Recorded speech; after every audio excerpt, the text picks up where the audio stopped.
CM Chandrababu తన వ్యక్తిగత సిబ్బంది పట్ల మరొకసారి ప్రత్యేక అభిమానాన్ని చాటుకున్నారు. నిత్యం రాజకీయ పరిపాలన కార్యక్రమాలతో ఎంతో బిజీగా ఉండే ఆయన తన ఫిట్నెస్ ట్రైనర్ నూతన గృహప్రవేశానికి హాజరై అందరినీ ఆశ్చర్యపరిచారు. ఈ సంఘటన ఆదివారం సాయంత్రం తాడేపల్లిలో చోటు చేసుకుంది.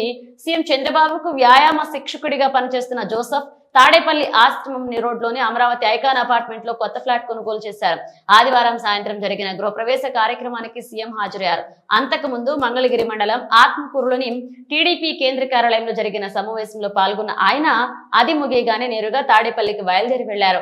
సాయంత్రం సరిగ్గా 6:30 గంటలకు అమరావతి ఐకాన్ అపార్ట్మెంట్ వద్దకు చేరుకున్న సీఎం 3వ అంతస్తులో ఉన్న జోసెఫ్ ఫ్లాట్ కు వెళ్లారు. అక్కడ జోసెఫ్ ను ఆయన కుటుంబ సభ్యులను ఆప్యాయంగా పలకరించి నూతన గృహప్రవేశ సందర్భంగా శుభాకాంక్ష తెలియజేశారు.